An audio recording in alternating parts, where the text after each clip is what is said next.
প্রথমে আমরা ফয়সাল ভাইয়ের কাছে যাবো। ফয়সাল ভাই আনমিউট করে কথা বলবেন। আসসালামু আলাইকুম ভাই। আমি বর্তমানে চতুর্থ বর্ষের ছাত্র, বায়োটেকনোলজি ডিপার্টমেন্ট আর কি, পাবলিক ইউনিভার্সিটি বাংলাদেশের। আমার প্রশ্ন হচ্ছে, মানে সৌদিতে বা মিডল ইস্টে বায়োটেকনোলজি ফিল্ডের আসলে কেমন ডিমান্ড, আর ওখানে স্কলারশিপ দেওয়ার ক্ষেত্রে ওরা আসলে কি কি দেখে আর কি, মানে বেসিক্যালি বায়োলজিক্যাল ফিল্ড বা বায়োটেকনোলজি। আমার মেজর হচ্ছে বায়োটেকনোলজি, আচ্ছা, মাস্টার্স আমাদের প্রোগ্রাম। এখানে জি জি জি, আমাদের ডক্টরিনারি একজন ভাই আছেন যিনি আমাকে কেভিপিএম এ আসলে খুব বেশি হেল্প করছেন, জাহাঙ্গীরনগরের। আহ, ভাই হচ্ছে বায়ো ইঞ্জিনিয়ারিং ডিপার্টমেন্টের এখানে অ্যাসিস্ট্যান্ট প্রফেসর। তো তার মানে বুঝতে পারতেছেন যে এখানে হচ্ছে যে বায়ো ইঞ্জিনিয়ারিং ডিপার্টমেন্ট আছে, এবং হচ্ছে যে বায়ো ইঞ্জিনিয়ারিং ডিপার্টমেন্ট হচ্ছে one of the posh department এখানে বলা যায়। আহ, খুবই মানে সুযোগ সুবিধার দিক থেকে অনেক ভালো। এবং স্টুডেন্টদের একজন স্টুডেন্ট আছে জাহাঙ্গীরনগরের, আমাদের সাথে আসছে। তো বায়োলজিক্যাল ডিপার্টমেন্টে এখানে সুযোগ সুবিধা অনেক ভালো এবং স্কলারশিপ পাওয়ার সুযোগ আছে। আশা করি আপনি প্রশ্ন উত্তর পেয়েছেন। আমি জি হচ্ছে ভাই, আমার সাথে ধন্যবাদ। যোগাযোগ করলে আমি ভাইয়ের সাথে কানেক্টেড করে দিব আপনাকে, শিহাব শাহরিয়ার ভাই, ভাই, এবং হচ্ছে যে একজন ওই যে মেনশন যোগাযোগ করছেন। করার মাধ্যম আপনার সাথে মেইল বা কিছু? জি জি জি, আমি আমার মেইলটা দিয়ে দিব ইনশাআল্লাহ চ্যাট বক্স। আসসালামু আলাইকুম ভাই। আমি এখন আইএসসি তে ফার্স্ট ইয়ার আছি, দাওয়ান ইসলামিক স্টাডিজ আর্টসে। আর ইন্টারমিডিয়েট আর 9-10-এ সায়েন্সে ছিলাম। তো বিভিন্ন কারণে এখানে এডমিশন দিই নাই বাংলাদেশে। তো সৌদি আরবে বিভিন্ন বিশ্ববিদ্যালয়ে আবেদন হয়েছে গতবার, মিনিস্ট্রিতে আবেদন করতে। তো এখন মিনিস্ট্রি আবেদন শুরু হয়েছে। এখন আমার আম্মু বিরক্ত হয়ে গেছে আর কি, মানে বসে আসতেছে না এই কারণে। তো আম্মু বলতেছে যে মানে ওখানে পড়ালেখার মানে খরচ দিয়ে পড়ালেখার বিষয়গুলা মানে কত আমাদের আইসিটি তে প্রতিটা ডিপার্টমেন্টের আলাদা ওয়াইজ কি কি খরচ বা কত টাকা খরচ আছে অনার্স পুরো লেভেলে, এটা একটা সামারি থাকে আর কি। তো তো দুবাই অথবা আপনার, সৌদি আরবের যে ইউনিভার্সিটি গুলো আছে ওদের কি এরকম কোনো সামারি থাকে কিনা? আর হচ্ছে যে পার্ট টাইম নিজে নিজে কাজ করে খরচ আপনার কথা বের করা স্পষ্ট যাবে? স্পষ্ট বোঝা যাচ্ছে না, একটু স্পষ্ট করে একটু সংক্ষেপে কোশ্চেনটা করেন আর কি, স্পষ্ট বুঝতে পারি না। আপনার প্রশ্নটা কি, একটু সংক্ষেপে প্রশ্নটা করেন প্লিজ। এবার বলছে ভাই। জি জি, এবার শোনা যাচ্ছে, হ্যাঁ বলেন। ভাইয়া, ওই আমাদের আইআইসি তে হচ্ছে যে আপনার প্রত্যেকটা ডিপার্টমেন্ট ওয়াইজ পুরা 4 বছরে কত টাকা খরচ আসে সেটার একটা সামারি একটা ক্যালেন্ডার থাকে। তো সৌদি আরবের ক্ষেত্রে যদি কেউ নিজের খরচে যেতে চায় আর কি, সেক্ষেত্রে ওখানকার খরচাদি গুলো কেমন, এরকম সামারি পাওয়ার কোনো সুযোগ আছে কিনা বিশ্ববিদ্যালয় ওয়াইজ? আন্ডার গ্রেডের কথা বলতেছেন নাকি গ্রাজুয়েট স্টাডিজ এর কথা জি, বলতেছেন? আন্ডারগ্রেড আন্ডার গ্রেড, আচ্ছা আচ্ছা। অনার্স। আহ, জি জি জি। আচ্ছা, আন্ডার গ্রেডে হচ্ছে যে ম্যাক্সিমাম ইউনিভার্সিটিতে হচ্ছে মানে কিছু কিছু ইউনিভার্সিটিতে ওই যে মিনিস্ট্রির আন্ডারে যে স্কলারশিপটা, ওইখানে আন্ডার গ্রেডে অ্যাপ্লাই করার সুযোগ রয়েছে। এবং স্কলারশিপ ছাড়া আমার জানা মতে হচ্ছে যে আন্ডার গ্রেডের স্টুডেন্টরা ভর্তি হতে পারে না আর কি। মানে যারাই আসে হচ্ছে যে স্কলারশিপের আন্ডারে। তো ওই জন্য হচ্ছে যে আহ, আমি এমনিতে আন্ডার গ্রেডে কখনো অ্যাপ্লাই করি নাই, সুতরাং অত স্পষ্ট বলতে পারতেছি না। বাট ইউজুয়ালি হচ্ছে যে এখানে সেলফ ফান্ডিং এ আন্ডারগ্রেড পড়ার মনে হয় সুযোগটা কম, মানে স্কলারশিপে মাধ্যমে যারা আসে তারা এখানে পড়তে পারে, এটা আর কি। আর আর তারপরেও আর ভাইয়া আরো আরেকটা যদি বিষয় বিষয় জানার ছিল, থাকে আমার সেটা হচ্ছে আরো কিছু ভাই। Medical certificate. জি জি। মেডিকেল সার্টিফিকেটের উপর তো আমি একটা হুম। গ্রুপে যুক্ত আছি, সাংগঠনিক একটা গ্রুপে।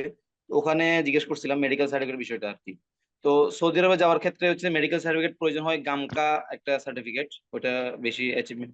এখন এখন ওটা করাতে প্রায় 10,000 টাকার মতো লাগে। তো এখন আমি টিকবো কিনা, তো এটার উপর আমি বেস করতে পারতেছি না। করাইলাম কিন্তু টিকলাম না, আচ্ছা। তখন হচ্ছে 10,000 টাকা ইয়ে যাবে। এখন হচ্ছে একজন ভাই বললো যে আপনি অন্য একজনের একটা মেডিকেল সার্টিফিকেট নিয়ে ওখানে আপনি রিড করে বসা যায়। এখন এটা কতটুকু অ্যাকসেপ্ট হয় বা কিরকম আমি বুঝতে পারতেছি না না। এটা অ্যাকসেপ্ট না নন অ্যাকসেপ্টের চেয়ে গুরুত্বপূর্ণ হচ্ছে যে আপনি ইথিক্যাল জায়গা থেকে তো হচ্ছে এটা কোনোভাবেই সংগতিপূর্ণ না আর কি। বিশেষ করে আমাদের ভাইদের পক্ষ থেকে তো নাই। তো হচ্ছে আপনি যদি ফিজিক্যালি হচ্ছে ফিট থাকেন, মানে কোনো প্রবলেম না থাকে, তাহলে আপনি মেডিকেলে গেলে ইউজুয়ালি হচ্ছে ওয়ার্কারদের ক্ষেত্রে ঝামেলা করে টাকা পয়সা রাখে। কিন্তু স্টুডেন্টদের ক্ষেত্রে আপনি যখন যাবেন তখন হচ্ছে যে ওদেরকে যদি বলেন যে আপনি স্টুডেন্ট, তাহলে আপনাকে ঝামেলা করবে না মেজর কোনো প্রবলেম না থাকলে। তো আপনি যদি জানেন যে আপনার কোনো মেজর প্রবলেম নেই তাহলে ঝামেলা হবে না। তারপরেও হচ্ছে যদি আরো কোনো কনফিউশন থাকে, আরো ওয়ে আছে, মানে লিগ্যাল ওয়ে, সেটার জন্য যোগাযোগ করিয়েন ভাইদের সাথে। ভাইরা হচ্ছে যে মানে এটা হচ্ছে টেকনিকের ব্যাপার, মানে ইয়া জি না, এডিট এডিট না, অন্যটা নিজের বলে চালায় দেওয়া না, জাস্ট টেকনিকের ব্যাপার। তো ওইটার জন্য ওয়ে আছে, ওইটা আলাদা। কিন্তু আপনি মেজর কোনো প্রবলেম না থাকলে মেডিকেলের জন্য ভয় নাই, মেডিকেলে ঝামেলা করবে না। জি, বুঝছি ভাই, ধন্যবাদ। শুক্রিয়া, আসসালাম। আমরা আজহারুল ইসলাম পিয়াস বেশ কি শুনবো। আসসালামু আলাইকুম রহমতুল্লাহ। আমি আজহারুল ইসলাম পিয়াস, আহ, দাখিল আলিম তামিল মিল্লাত কামিল মাদ্রাসা। আর আমি এই বছর সৌদি আরবের মক্কা আর মদিনা, উমুল কুরা আর মদিনা বিশ্ববিদ্যালয়, এই দুইটাতে আবেদন করতে চাচ্ছি। আমার দাখিলে হচ্ছে 4.75, আলিমে হচ্ছে 4.93। মেডিকেল করিয়েছি। এখন পরবর্তীটা আপনার কাছ থেকে শুনতে চাই আর কি। কি সম্ভাবনা। শুনতে চাচ্ছেন, মানে কি আর কি কি প্রিপারেশন লাগবে তাই, না, নাকি প্রিপারেশনের জন্য মডার্ন অনুবাদ সেন্টার যেটা কাটাবনে আছে, ওইখানে কথা বলতেছি। কিন্তু ডক্টরিনা যেহেতু আয়োজন করছে, সেই তো আপনাদের কাছে একটু প্রশ্ন ছিল যে সম্ভাব্য কেমন এটা। অনেক ভাই দেখছি যে দাখিলেও অনেকের 4.50 নিচে, আলিমেও সেম, কিন্তু উমুল করতে চান্স হুম হুম হয়ে হুম। গেছে, যদিও উমুল পুরো টপ ইউনিভার্সিটি এরাবিক। জি জি। আচ্ছা, এটা হ্যাঁ, ওই যে সিয়াম একটু আগে স্পষ্ট করছে বিষয়টা, যে জি স্কলারশিপের ক্ষেত্রে ক্রাইটেরিয়া মাল্টিপল ফ্যাক্টর এখানে কাজ করে, বাট নট নেসেসারিলি যে আপনি বলতে পারবেন যে আমার এই ফ্যাক্টরটা আমার এই হচ্ছে স্কলারশিপ পাইয়ে দিতে হেল্প করবে, বা হচ্ছে আমার এই ফ্যাক্টরে আছে, এটা খুব ভালো সিজি আছে বা ভালো পেপার টেপার আছে, আমি স্কলারশিপ পেয়ে যাবো, বা এক্সট্রা কারিকুলার অ্যাক্টিভিটিজ এর উপর ভিত্তি করে স্কলারশিপ পেয়ে যাবো, এরকম কোনো এক্সট্রা নিশ্চয়তা কারিকুলার এক্সপেক্টেড দিতে আছে পারবে না। অনেকগুলো। না হয়তো আমি বললাম মাল্টিপল ফ্যাক্টর এখানে কাজ করবে, ওরা সবগুলো বিষয় কনসিডার করবে। এখন আপনার আচ্ছা সম্ভাবনা কতটুকু এটা বলা আসলে স্কলারশিপ অথরিটি বলতে পারবে ভালো, এটা আচ্ছা আমাদের আচ্ছা। জন্য বলাটা কঠিন। তবে আমরা আশাবাদী থাকবো ইনশাল্লাহ, এটা আর কি। আর মদিনার সাবজেক্ট গুলো যদি একটু এক্সপ্লেইন করতেন। মদিনার। মদিনা ইউনিভার্সিটি সাবজেক্টের কথা বলতেছেন? জি জি জি। জি, এক্ষেত্রে হচ্ছে যে বেটার হয় হচ্ছে যে আপনি তো যেহেতু মিল্লাতের অনেক ভাই আছে এখানে, বা হ্যাঁ, দারুন অনেক নাজাদের অনেক অনেক ভাই ভাই আছে। আছে, আমি তো কিন্তু ভাইদের হ্যাঁ, আমি তো এক্সাম ইঞ্জিনিয়ারিং চলতেছে আর ব্যাকগ্রাউন্ডের। আমাদের আবেদনের সময় চলে যাচ্ছে, জি এই জি, জন্য আমি জিজ্ঞেস হচ্ছে করা হয়। ইঞ্জিনিয়ারিং ব্যাকগ্রাউন্ডের। তো আচ্ছা আচ্ছা হচ্ছে যে আচ্ছা। এখানে মদিনা ইউনিভার্সিটি সম্পর্কে আমার ধারণা কম, স্বাভাবিকভাবে, যেহেতু আমার সাথে আচ্ছা রিলেটেড না, তো এই জন্য বলতে পারতেছি না। আপনি একটু ভাইদের সাথে যোগাযোগ করবেন, অথবা আমাদের অনেক ভাই আছে, যোগাযোগ করা যাবে ইনশাল্লাহ। জি, আর আচ্ছা। একটু স্পেসিফিক কোশ্চেন জাযাকুমুল্লাহ করবেন, খাইর। টু দা পয়েন্টে, তাহলে আমাদের জন্য উত্তর দিতে সহজ হবে আর কি, সংক্ষিপ্ত সময়ের মধ্যে আমরা শেষ করতে পারবো। মতিউর রহমান ভাই। সালামু আলাইকুম। ওয়ালাইকুম আসসালাম। জি ভাই, আমার প্রথম কোশ্চেন হচ্ছে সিএসসি এর জন্য কোন ইউনিভার্সিটি ভালো হবে, আর হচ্ছে এমএসসি শেষে আমি সৌদি আরবে জব করার সুযোগ পাবো কিনা। আচ্ছা আচ্ছা, দুইটা কোশ্চেনের প্রথম উত্তর হচ্ছে যে সিএসসির জন্য কেন ভালো হবে কিং ফাহাদ, কারণ হচ্ছে সিএসসি থেকে এখানে আমাদের জেটির একজন ভাই আহ, উম, আহ, এখানে মাস্টার্স করে দেন ইউএসএ তে পিএইচডি করে দেন এখন মেটাতে জব করে। তো সুতরাং বোঝা যাচ্ছে যে এখানে সিএসসি ডিপার্টমেন্ট অনেক ভালো, এবং হিউজ প্রসপেক্টস আছে। তো সুতরাং নিঃসন্দেহে কিংবা ভালো একটা চয়েস।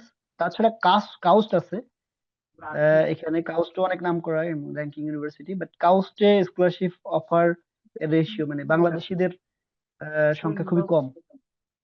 ওই জন্য হচ্ছে যে কিং ফাহাদ ভালো একটা চয়েস।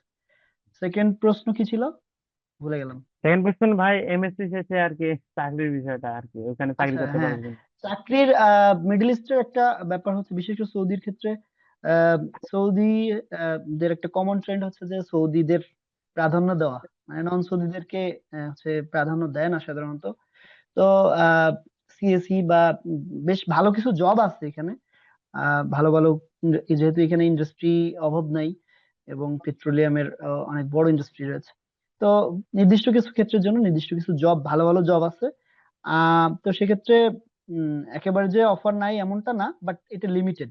আর একাডেমিয়াতে কেউ যদি আসতে চায়, মানে ইউনিভার্সিটি টিচার, ফ্যাকাল্টি রিসার্চার হইতে চায়, তাহলে মানে এখানে প্রচুর টাকা পয়সা দেয়। তো কেউ যদি পোস্ট ডকে আসতে চায়, পিএইচডি তে আসতে চায়, বা হচ্ছে যে রিসার্চার হিসেবে আসতে চায়, তাহলে এখানে অনেক সুযোগ আছে কাজ করার। জি, আশা করি উত্তর দিতে পেরেছি। ইফতিয়াক মাহমুদ ভাই। আসসালামু আলাইকুম ভাই, ওয়ালাইকুম আশা করি আসসালাম। ভালো আছেন।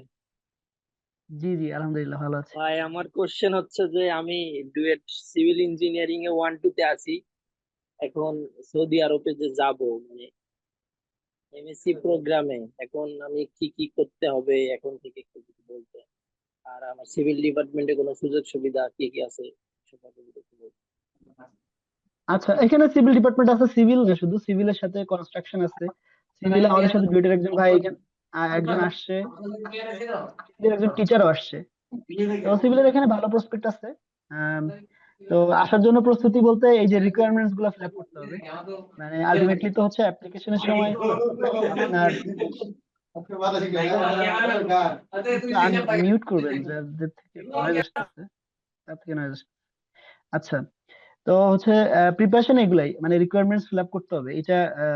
বিশেষ করে প্রত্যেকটার জন্য আসলে সময় নিয়ে প্রিপারেশন নেওয়া উচিত। যেমন আমি যদি সিভির কথা বলি, আপনারা অনেকে মনে করবেন যে অ্যাপ্লিকেশনের আগে 5 দিন 10 দিন আগে বা 15 দিন আগে সিভি প্রিপারেশন করে ফেলবো। ব্যাপারটা কিন্তু এমন না। আমি যখন ফার্স্ট ইয়ারে আছেন আপনি, তো আপনার উচিত এখন থেকে একটা সিভি মেনটেন করা, সিভি তৈরি করে ফেলা। এবং আপনার প্রত্যেক সেমিস্টার শেষে শেষে যেন আপনি সিভিটাকে এডিট করতে পারেন, আপগ্রেড করতে পারেন। মানে কিছু না কিছু তথ্য যেন সেখানে অ্যাড করতে পারেন, কিছু অ্যাচিভমেন্ট যেন সিভিতে অ্যাড হয়। এটা খুবই গুরুত্বপূর্ণ। তো এই ধরনের প্রিপারেশন গুলো আপনি নিতে পারেন। ইংলিশ ল্যাঙ্গুয়েজ প্রফিসিয়েন্সি টেস্টের জন্য আপনি প্রিপারেশন নিতে পারেন এখন থেকে। এখনই কোচিং সেন্টারে ভর্তি হয়ে যেতে হবে ব্যাপারটা এমন না। এখনই আপনাকে আইএলটিএস পরীক্ষা দিতে হবে ব্যাপারটা এমন না। আপনাকে হচ্ছে যে এখনই যেটা করতে পারেন যে ইংলিশ যে স্কিলস গ্রো করার জন্য আপনার যতটুকু মানে সুযোগ রয়েছে প্র্যাকটিস করার, জি ততটুকু সুযোগ আপনি কাজে লাগাতে পারেন। তো এই ধরনের প্রিপারেশন গুলো আপনি নিতে পারেন। এবং থার্ড ইয়ারে গিয়ে রিসার্চ সম্পর্কে জানার, যেহেতু আপনি গ্রাজুয়েট লেভেলে আসবেন, গ্রাজুয়েট লেভেলে আসতে গেলে অবশ্যই আপনার রিসার্চ এক্সপিরিয়েন্স আপনাকে অবশ্যই স্কলারশিপ পাওয়ার ক্ষেত্রে প্রাধান্য দিবে। তো এই জন্য জি রিসার্চ এক্সপিরিয়েন্স যতটুকু গ্যাদার করার সুযোগ আছে, যতটুকু স্কিলস গ্যাদার করার সুযোগ আছে, এগুলো আপনাকে করতে হবে। আর লাস্টলি এসে আপনি দেখা যাচ্ছে যে ইংলিশ ল্যাঙ্গুয়েজ টেস্ট দিবেন, তারপর হচ্ছে আপনার এলওআর লাগবে, এসওপি লাগবে। এগুলো 1-1.5 মাস 2 মাসের মধ্যে আপনি বসে সুন্দর করে তৈরি করে ফেলতে পারবেন। বাট যেগুলো আগে থেকে প্রিপারেশন নিতে হবে সেগুলো একটু সময় নিয়ে প্রিপারেশন করতে হবে। জি জি ভাই, ধন্যবাদ, আরেকটা আশা করি বিষয় বুঝতে হচ্ছে, পারছেন। ভাই আরেকটা বিষয় জি আছে। জি ভাই, জি, বলেন বলেন বলেন। ভাই আমার যে সিজিপিএ কত লাগবে মানে ফুলফিল স্কলারশিপের জন্য সিজিপিএ টা কত লাগবে? এটা ওই যে মেনশন করছি, সিজিপিএ লাগবে হচ্ছে আপনার মিনিমাম 3। এর জি, উপরে যত বেশি থাকতে পারবে তত ভালো আর কি, আপনার পাওয়ার স্কলারশিপ পাওয়ার চান্স বাড়াবে। মানে থ্রি বাট আপ মিনিমাম থাকলেই 3। বা থ্রি থাকলেই ফুল ফ্রি পাওয়া যাবে তো নাকি? জি, ওই যে সিয়াম স্পষ্ট করছে ব্যাপারটা যে এখানে স্কলারশিপ, পার্শিয়াল স্কলারশিপ বা 50% 70% এই ধরনের কোনো সুযোগ নাই। আপনি স্কলারশিপ পাইলে হান্ড্রেড ফুল ফান্ডেড পার্সেন্ট স্কলারশিপে পাবেন, আর না পাইলে নাই। জি, বুঝতে বুঝতে পেরেছি, পারছেন? ধন্যবাদ ভাই। ধন্যবাদ। সালাম। আমরা জাহিদ হাসান ভাইয়ের কাছে যাবো। আসসালামু আলাইকুম ভাই, আমি জাহিদ হাসান ওয়ালাইকুম চিটাগং সালাম। ইউনিভার্সিটিতে কমিউনিকেশন অ্যান্ড জার্নালিজম ডিপার্টমেন্টে মাস্টার্স অধ্যয়নরত আছি। ভাই শুরুতে আমি আমার প্রোফাইলটা একটু বলি, তাহলে আপনার প্রশ্নের উত্তর দিতে আর কি সহজ হবে। আহ, ভাই আমার অনার্সে হচ্ছে অনার্সের রেজাল্ট এখনো পাই নাই, 10 দিনের মধ্যে পাবো। অনার্সে আশা করি 3.50 উপরে থাকবে, এখন পর্যন্ত অ্যাভারেজ 50 উপরে। আমার একটা কিউটো জার্নালে পাবলিকেশন আছে, একটা আর্টিকেল রিভিশনে আছে, ওইটা মাসখানেকের মধ্যে পাবলিশড হবে। এছাড়া হচ্ছে আমার 2টা ইউএস এর কনফারেন্স পেপার আছে, এবং হচ্ছে আমার আরো 2টা আর্টিকেল হচ্ছে আপনার রিভিউতে আছে। তো আহ, আমি ভাই কালের কণ্ঠ পত্রিকাতে 3 বছর কাজ করেছি। এই হচ্ছে ভাই আমার প্রোফাইল। তবে ভাই সমস্যা হচ্ছে আমার আইএলটিএস এখন পর্যন্ত নাই। তো আমি দেখলাম যে ভাই মে মাসে বেশ কিছু সৌদি আরবের বেশ কিছু ইউনিভার্সিটির ইসের ডেডলাইন চলে যাচ্ছে মে মাসে। তো এখন ভাই আমি যদি ওখানে অ্যাপ্লাই করি, কিন্তু সেক্ষেত্রে সমস্যা হচ্ছে আমি আইএলটিএসটা দেখাইতে পারতেছি না। আমি আইএলটিএস এর প্রিপারেশন নিচ্ছি, আরো 2 মাস লাগবে রেজাল্টটা হাতে পাইতে। তো এক্ষেত্রে এমন কোনো সুযোগ আছে কিনা যে আমি তাদেরকে বললাম অ্যাপ্লিকেশন করার সময় যে আমি সব ডকুমেন্ট দিচ্ছি কিন্তু আইএলটিএস এর রেজাল্টটা 2 মাস পরে দেবো, সেক্ষেত্রে কি আমার অ্যাপ্লিকেশন অ্যাকসেপ্টেবল হবে কিনা? আচ্ছা, বুঝতে পারছি। আপনার তো খুবই চমৎকার একটা প্রোফাইল আছে আপনার, আলহামদুলিল্লাহ। তো এইটা ভ্যারি করতেছে। আপনি হচ্ছে যে ওই যে মিনিস্ট্রি যে ট্রাকে সেন্ট্রাল যে স্কলারশিপ, ওটাতে অ্যাপ্লিকেশন করবেন কিনা এটা একটা ব্যাপার। আর হচ্ছে যে আপনার ইউনিভার্সিটি বেসড করবেন কিনা। যদি ইউনিভার্সিটি বেসড করেন, যদি মিনিমাম সেখানে রিকোয়ারমেন্টস থাকে যে ম্যান্ডেটরি আপনাকে আইএলটিএস এর স্কোর সাবমিট করতে হবে, তাইলে হচ্ছে যে আপনি আইএলটিএস এর স্কোর ছাড়া কোনোভাবেই আপনি অ্যাপ্লিকেশন করতে পারবেন না। এটা একটা ব্যাপার। আর সেকেন্ড ব্যাপার হচ্ছে যে মানে কিছু কিছু ইউনিভার্সিটি, আগে কিংফাদের এই সুযোগটা ছিল, আমি যখন অ্যাপ্লিকেশন করছি আমি কিন্তু আইএলটিএস এখন পর্যন্ত দেই নাই আর কি। আমাকে দিতে হবে এটার স্কোর, এটা মিনিমাম রিকোয়ারমেন্টস যেহেতু ছিল আমার প্রোগ্রামের জন্য, তো সুতরাং আমাকে দিতে হবে, আমাকে টাইম দিয়েছে যে এই টাইমের মধ্যে সাবমিট করতে হবে। তো আমি যেহেতু একেবারে গ্রাজুয়েশন শেষ করে এখানে চলে আসছি, আমি সুযোগটা পাই নাই আইএলটিএস এর স্কোর সাবমিট করার জন্য। তো যেটা হয়েছে যে তখন আমার সুযোগটা ছিল মানে আইএলটিএস এর স্কোর ছাড়া অ্যাপ্লিকেশনের, কিন্তু এখন এটা কিং ফাহাদে নাই। এখন আপনি যেখানে অ্যাপ্লাই করতে চাচ্ছেন সেখানে দেখতে হবে যে এটা কি ম্যান্ডেটরি কিনা। যদি ম্যান্ডেটরি হয়ে থাকে তাহলে অবশ্যই আপনাকে সেটা সাবমিট করতে হবে, আইএলটিএস এর স্কোর ছাড়া সাবমিট করা ছাড়া আপনি সেখানে অ্যাপ্লাই করতে পারবেন না। আর যদি তারপরেও যদি আপনার কোনো কনফিউশন থাকে আপনি ডিরেক্ট তাদেরকে অ্যাপ্রোচ করেন, ইউনিভার্সিটির যে ওয়েবসাইটটা যেখানে ইমেল গুলো আছে, ইমেল গুলোতে একটু অ্যাপ্রোচ করেন, তাহলে তাদের থেকে আরো বেশি ক্লারিফিকেশন পাবেন আশা করি। ভাই আমার ছোট আর ছোট যদি ডুলিঙ্গো সুযোগ থাকে তাহলে আপনি শর্ট টাইমে প্রিপারেশন নিয়ে কিন্তু ডুলিঙ্গোটা দিতে পারেন, এখানে অনেক ইউনিভার্সিটি ডুলিঙ্গো অ্যাকসেপ্ট করে। আচ্ছা আচ্ছা ভাই, আমার ছোট ছোট দুইটা প্রশ্ন আছে। সেটা হচ্ছে ভাই, আমি আপনাকে বললাম আমি কালের কণ্ঠ পত্রিকাতে 3 বছর কাজ করেছি, কিন্তু ওখানে আমি কোনো সার্টিফিকেট নেইনি এখন পর্যন্ত। তো আমি এটাকে যদি এক্সট্রা কারিকুলার অ্যাক্টিভিটিস হিসেবে দেখাই আমার সিভিতে, তো সেক্ষেত্রে ইউনিভার্সিটি অথরিটি এটা বিশ্বাস করে নেবে কিনা, বা আমাকে কোনো সার্টিফিকেট শো করতে হবে কিনা আমার এক্সপিরিয়েন্সের?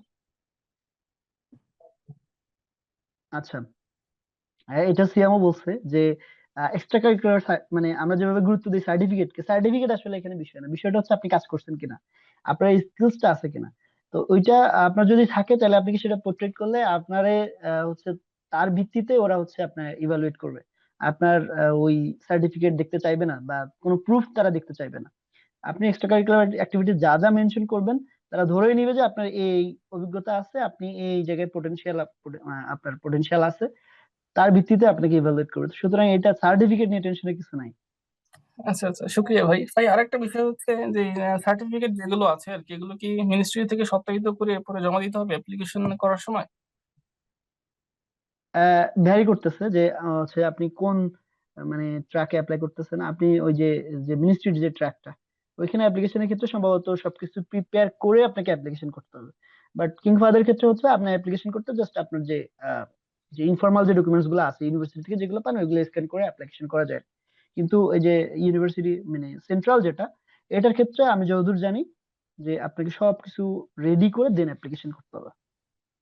আচ্ছা আচ্ছা, তো আপনাকে শুক্রিয়া ভাই। জানতে হবে আর কি যে কোন শুক্রিয়া ট্র্যাকে ভাই, কোনটা। জি, ধন্যবাদ। ধন্যবাদ। আহমেদ আরমান ভাই।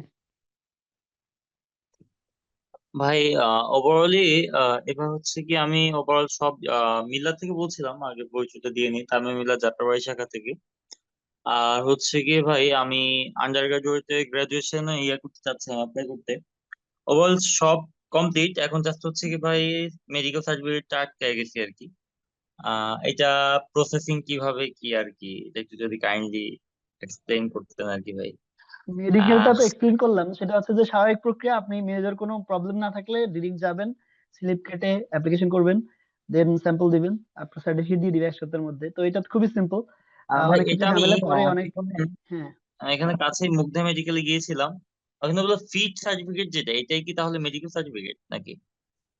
হ্যাঁ হ্যাঁ, ফিট ফিটনেস। সার্টিফিকেট দিবে, কিন্তু আপনি ডিরেক্ট কোনো জায়গায় যাইতে পারবেন না, আপনাকে আগে ওয়াফি দেয়, এদের যে সেন্ট্রাল একটা সার্ভিস আছে মেডিকেলের জন্য, ওইখানে আপনাকে একটা স্লিপ কাটতে হবে। স্লিপ কাটলে আপনাকে নির্দিষ্ট ওদের মানে র্যান্ডমলি আপনাকে যে কোনো একটা মেডিকেলের জন্য অ্যাসাইন করবে, দেন আপনি ওই মেডিকেলে যাবেন, স্যাম্পল দিবেন, ওইখান থেকে সার্টিফিকেট দিবে। এবং আপনাকে সার্টিফিকেট কালেক্ট করার জন্য ওদের ওখানে যাইতে হবে না, অনলাইনে দিয়ে দিবে ফিট সার্টিফিকেট, আনফিট সার্টিফিকেট। তো ওই জন্য হচ্ছে যে আপনি জাস্ট মেজর কোনো প্রবলেম না থাকলে আপনি ডিরেক্ট অ্যাপ্রোচ করেন, আশা করি অসুবিধা হবে না। জি ভাই, ধন্যবাদ ভাই। জি ধন্যবাদ। বেলাল হোসেন ভাই।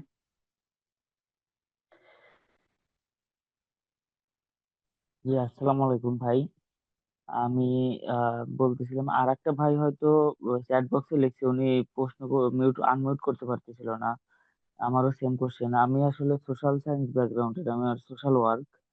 আমার অনার্স এর রেজাল্ট হচ্ছে 3.30 মতো আছে, এখনো ফোর্থ ইয়ার ফার্স্ট সেমিস্টার আমি আছি, মানে 3 ইয়ারের আর কি এটা আছে। আর একটা Q1 জার্নালে পাবলিকেশন আছে, আর মোটামুটি 4-5 বছরের সাংবাদিকতার অভিজ্ঞতা আছে আমার, ক্যাম্পাস জার্নালিজম যেটা। এখন আমি আহ, বিশ্ববিদ্যালয় সাংবাদিক সমিতির সাধারণ সম্পাদক। তো এখন মাশাআল্লাহ। আমার মাস্টার্সের জন্য আমি আহ সৌদি আরবে আর কি, সৌদি আরবে মাস্টার্সের জন্য আমার কি কি সুযোগ আছে? স্কলারশিপ সহ। কি কি সুযোগ আছে বলতে হচ্ছে আপনার ওই যে স্কলারশিপ, আমি মনে হয় শুরুতে একটা প্রেজেন্টেশন শেয়ার করেছিলাম যে মানে সুযোগ সুবিধার দিক থেকে আসলে কি পাবেন কিংফাদের ক্ষেত্রে। যে মানে বেনিফিটের কথা বলেছি, অন্যান্য ইউনিভার্সিটির ক্ষেত্রে ভাই একটু কম বেশি হতে পারে। ভাই জি, ভাই আমি ওটা না, মানে আমি আমার মাস্টার্স এর সাবজেক্টের জন্য, মানে আমি ওখানে কোন কোন ইউনিভার্সিটিতে হয়তো আমার সাবজেক্ট গুলি রিলেটেড, আমার সোশ্যাল সায়েন্সে কোনো মাস্টার্স করার সুযোগ পাবো কিনা এটা জানতে চাচ্ছিলাম আর কি, এই ফ্যাসিলিটিটা। এটা আমি যেহেতু ইঞ্জিনিয়ারিং ব্যাকগ্রাউন্ডের, আমি স্পষ্ট বলতে পারতেছি না, বাট আপনি এটা সহজেই কিন্তু চ্যাট জিপিটি বা অনলাইনে সার্চ দিয়ে বের করতে পারেন যে কোন কোন ইউনিভার্সিটিতে আপনার সোশ্যাল সায়েন্সে পড়ার সুযোগ আছে। তো সেভাবে কিন্তু সহজে পেতে পারেন। তাছাড়া আমাদের অনেক ভাই আছে মদিনা ইউনিভার্সিটির সহ, কিংবা আব্দুল আজিজ, অনেক ভাই আছেন, আপনি তাদের সাথে কানেক্টেড হয়ে সোশ্যাল সায়েন্স ব্যাকগ্রাউন্ডের যারা আছে তাদের থেকে খুব স্পষ্ট ধারণা পেতে পারেন। আব্দুর সালাম রাজ্জাক আলাইকুম। ভাই আছেন? ওয়ালাইকুম আসসালাম। জি ভাই বলেন। ভাই আমি কিং ফাদে গত বছর আবেদন করছিলাম, কিন্তু আমাকে রিজেক্ট করে দিছে ভাই। এখন আবার আচ্ছা, আবেদন করার সুযোগ আছে দুঃখজনক। কিনা? হ্যাঁ, আপনি যতদিন পর্যন্ত হচ্ছে ওদের যে রিকোয়ারমেন্টস ফিল আপ করতেছেন ততদিন পর্যন্ত অ্যাপ্লিকেশন করতে হবে। আর হচ্ছে ইউনিভার্সিটি গুলো আবেদন কয় ভাবে করা যায়? আমি তো শুধু ইউনিভার্সিটি আবেদন করছিলাম, সেন্ট্রালি কোনো আবেদন প্রসেস আছে কিনা কম্বাইন? সেন্ট্রালি হচ্ছে যেগুলা সেন্ট্রালি সেগুলা সেন্ট্রালি আলাদা, যেগুলো হচ্ছে ইউনিভার্সিটি বেস সেগুলো ইউনিভার্সিটি, মানে সেন্ট্রালি যেটা ওইটা থেকে আপনি কিংফাদ পাবেন না, মানে কিংফাদ অ্যাপ্লাই করতে পারবেন না। ওটা ডিফারেন্ট আর কি, দুইটা ডিফারেন্ট ট্র্যাক। তো আপনি যেভাবে কিংফাদ অ্যাপ্লাই করছেন এটা একটা ওয়ে, আর একটা হচ্ছে যে আপনি সেন্ট্রালি যেটা ওইটাতে দেখা যাচ্ছে আপনি কিং আব্দুল আজিজ অ্যাপ্লাই করতে পারবেন, অন্যান্য ইউনিভার্সিটি গুলোতে অ্যাপ্লাই করতে পারবেন। আসসালামু আলাইকুম ভাই, আসসালাম। কেমন আছেন ভাই? জি আলহামদুলিল্লাহ, প্রশ্নটা করেন। আমরা হচ্ছে যে প্রায় অনেক সময় নিয়ে ফেলছি, আমরা শেষের দিকে যাবো ইনশাল্লাহ। আচ্ছা ভাই, যেটা হচ্ছে আপনার যে ইউনিভার্সিটি কিংফাদ, তারপর আর দেখলাম একটু সৌদি আরবের যে ইউনিভার্সিটি গুলো, তো ওগুলোতে সিভিলের যে স্কলারশিপের সুযোগ ওটা একেবারে হচ্ছে নাই আর কি। আপনার যদি আমরা দেখি যে ফোর্থ ইয়ারের সিভিল শেষের দিকে হচ্ছে এডিশনাল সাবজেক্ট হিসেবে যে স্ট্রাকচার, তারপর হচ্ছে এনভায়রনমেন্টাল, তারপর হচ্ছে কয়েকটা সাবজেক্ট নেই আর কি। তো আমি দেখলাম যে হচ্ছে এরাবিক কান্ট্রি গুলোতে মানে এনভায়রনমেন্টাল বা হচ্ছে এটার উপর হচ্ছে বেশি স্কলারশিপ দেয় আর কি, বা এমএস বা পিএইচডি। এখন আমার তো হচ্ছে মানে পরিকল্পনা আছে স্ট্রাকচার নিয়ে পড়াশোনা করার। এখন তো এটার জন্য কি কি করা যায়? এটার জন্য আমাদের এখানে হচ্ছে যে কিংফাদে সিভিলের পাশাপাশি কনস্ট্রাকশন আছে, এনভায়রনমেন্ট সায়েন্স অনেক ইউনিভার্সিটিতে আছে। তো এখানে কনস্ট্রাকশনে পড়তে পারেন, সিভিলে পড়তে পারেন, ডিরেক্ট সিভিল ইঞ্জিনিয়ারিং এ পড়ার সুযোগ আছে। তো তার জন্য ওইভাবে প্রিপারেশন নিতে হবে আর কি, রিকোয়ারমেন্টস অনুযায়ী রিকোয়ারমেন্টস ফিল আপ করে এখানে অ্যাপ্লাই করতে হবে। ঠিক আছে। স্পেসিফিক্যালি কিছু জানতে চাচ্ছিলেন? আশা করি আপনি উত্তর পাইছেন। শাহরিয়া নাজিম ভাই, আমরা প্রায় শেষের দিকে আছি। আচ্ছা বুঝলি কি ভাইয়া, ওই জি, যে আমার হচ্ছে হ্যান্ড রেজ বলেন। করতে পারতেছিলাম না, তাই আজ জি জি করছিলাম জি ইনবক্সে। জি জি। এইচএসসি আচ্ছা, আমি 2000। ইনবক্সের দেখি, ইনবক্সের প্রশ্নগুলো দেখি তাহলে। আপনি লিখছেন অলরেডি? না না ভাই, আমি লিখি নাই, আমি হ্যান্ড রেজ করতে আচ্ছা পারতেছিলাম না বলেন তাই তাহলে লিখি। ভাই প্লিজ। জি আচ্ছা, জি আমি জি হচ্ছে এইচএসসি 22, তো জি এখন আমার সেকেন্ড টাইমও মিস গেছে, এখন কোথাও ভর্তি নাই। আর আমি হচ্ছে সাইট পরীক্ষা দিছি, একবার দিছি, ওখানে অলমোস্ট 1150 প্লাস নাম্বার আসছে। তো নেক্সট আরেকটা সেট দিব ইনশাল্লাহ সামনে।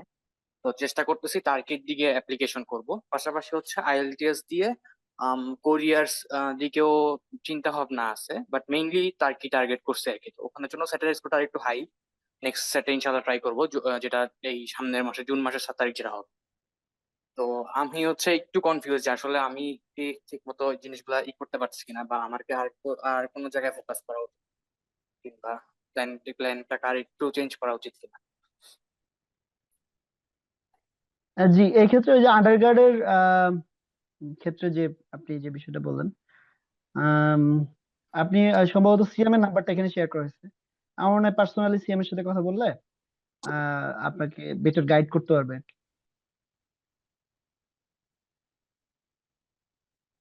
বুঝতে পারছি কিনা ভাই? ভাই নাম্বারটা কোন জায়গায়? চ্যাট বক্সে উপরের দিকে দিয়ে শেয়ার করা হয়েছে, সম্ভবত লাবিব ভাই চাইলে আরেকবার শেয়ার করে দিতে পারবেন ইনশাল্লাহ। জি, আচ্ছা, আমি চ্যাট বক্সের কিছু প্রশ্ন নিয়ে আমরা শেষ করতেছি।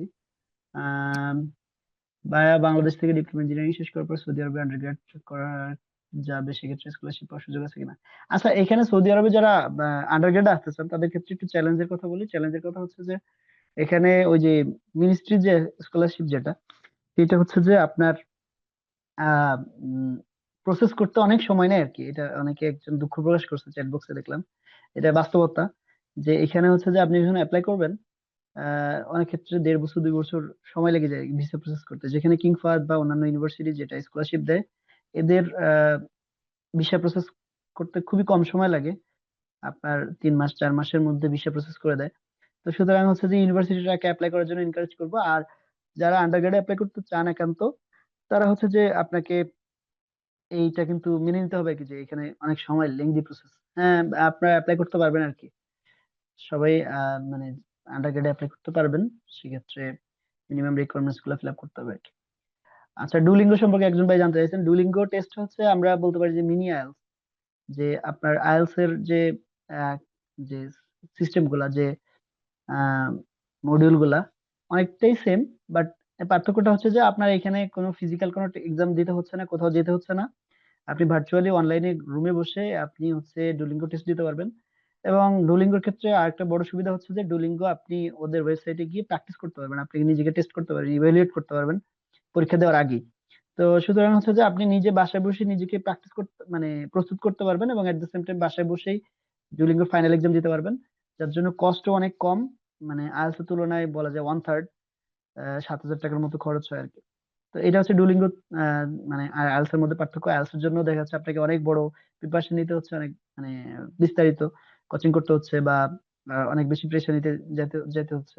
কিন্তু ডুলিঙ্গোর ক্ষেত্রে আসলে আপনি একটু দেখা যাচ্ছে ওদের ওয়েবসাইটে গিয়ে নিয়মিত প্র্যাকটিস করলে, জাস্ট এক্সাম ফরম্যাটটা সম্পর্কে একটু ফ্যামিলিয়ার হলে আপনি সহজেই ডুলিঙ্গোতে একটা ভালো একটা স্কোর পাবেন আশা করি। আহ এরপরে হচ্ছে আসসালামু how many students will get a visa in the upcoming semester? এটা বলা মুশকিল যে কতজন পাবে। কিং ফাদে এই বছর হচ্ছে যে 54 স্টুডেন্টস আসবে, মানে যতদূর জানি আর কি, এই সেমিস্টারে জয়েন করবে। তো কিং ফাদে প্রতি বছরই প্রতি সেমিস্টারে অনেক স্টুডেন্ট আসতেছে। তো এইটা আপনাদের জন্য একটা ইন্সপিরেশন বলতে পারেন যে এখানে বাংলাদেশি স্টুডেন্ট আসার ফ্লোটা অনেক ভালো। সুতরাং যাদের সুযোগ আছে, যাদের মিনিমাম রিকোয়ারমেন্টস গুলো ফিল আপ করতে পারতেছেন, আমি তাদেরকে এনকারেজ করবো কিং ফাদে অ্যাপ্লাই করার জন্য। একজন ভাই প্রশ্ন করছেন, আমি জাহাঙ্গীরনগর থেকে অনার্স মাস্টার্স ফিজিক্স কমপ্লিট করেছি, সেকেন্ড ইয়ার বিষয়ে পড়ালেখার চাপ কেমন, মাস্টার্স অ্যাপ্লাই করব নাকি পিএইচডি? আচ্ছা, আরেকটা বিষয় ক্লারিফাই করি, সেটা হচ্ছে যে কিং ফাদের ক্ষেত্রে যারা মাস্টার্স বা পিএইচডি তে অ্যাপ্লাই করবেন কিনা, কোনটাতে অ্যাপ্লাই করবেন। এখানে মাস্টার্স হচ্ছে যে ডিসকাস করতেছে আর কি। মাস্টার্স অনেকগুলো প্রোগ্রামের ক্ষেত্রে মাস্টার্স তারা উঠিয়ে নিয়েছে বলতে গেলে। কিছু কিছু ডিপার্টমেন্টের ক্ষেত্রে মাস্টার্স আছে, যেমন আমার ডিপার্টমেন্টে আমি লাস্ট মাস্টার্স স্টুডেন্ট। তো ওরা পিএইচডি কে এনকারেজ করতেছে বেশি, এবং পিএইচডি তেই সবাই আসতেছে আর কি। তো হাফিজ ভাই যেটা বললেন, আপনাকে অবশ্যই পিএইচডি তে অ্যাপ্লাই করতে হবে, মাস্টার্স যেহেতু অফার করতেছে না। তো পিএইচডি তে অ্যাপ্লাই করতে হবে, এবং সেজন্য প্রিপারেশন নেবেন আসলে। আহ এরপর হচ্ছে আরেকজন ভাই প্রশ্ন করছেন যে অনার্স প্রথম বর্ষে কিভাবে প্রস্তুতি নিতে পারেন। আমি মনে হয় এই প্রশ্নের উত্তরটা দিয়েছি যে আপনার টার্গেট ফিক্স করেন, যে যেখানেই যান না কেন। দেন আপনি হচ্ছে যে রিকোয়ারমেন্টস গুলা জানেন যে সেখানে কি কি রিকোয়ারমেন্টস লাগে। দেন আপনি আপনার যতটুকু সময় আছে, কারো 2 বছর 3 বছর, যার যতটুকু সময় আছে সেটা কাজে লাগিয়ে আপনি ওই রিকোয়ারমেন্টস গুলা ফিল আপ করেন, নিজেকে প্রস্তুত করেন। এটাই, ভেরি সিম্পল। জি, আর কোনো প্রশ্ন নাই। সকলকে অসংখ্য ধন্যবাদ জানাচ্ছি যুক্ত থেকে পুরোটা সময় যুক্ত থেকেছেন আমাদের সাথে। আমি দুঃখ প্রকাশ করতেছি যে আরো বেশি সময় পেলে হয়তো আরো শুরুতে প্রেজেন্টেশন এবং এক্সপিরিয়েন্স শেয়ারের ক্ষেত্রে হয়তো আরেকটু সময় পেলে একটু সুন্দরভাবে প্রেজেন্ট করা যেত।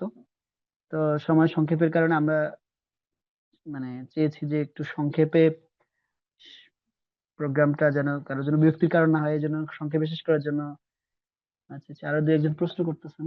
আচ্ছা, পিএইচডি তে স্কলারশিপ পেলে স্পাউস নিয়ে আসা যাবে কিনা? অবশ্যই পিএইচডি তে আপনি স্পাউস, সৌদি আরবে পড়ার ক্ষেত্রে যে সুবিধা সেটা হচ্ছে যে আপনার ফ্যামিলি, শুধু আপনার স্পাউস না, আপনার ফ্যামিলিকেও নিয়ে আসতে পারবেন, আপনার আব্বা আম্মা সবাইকে নিয়ে আসতে পারবেন।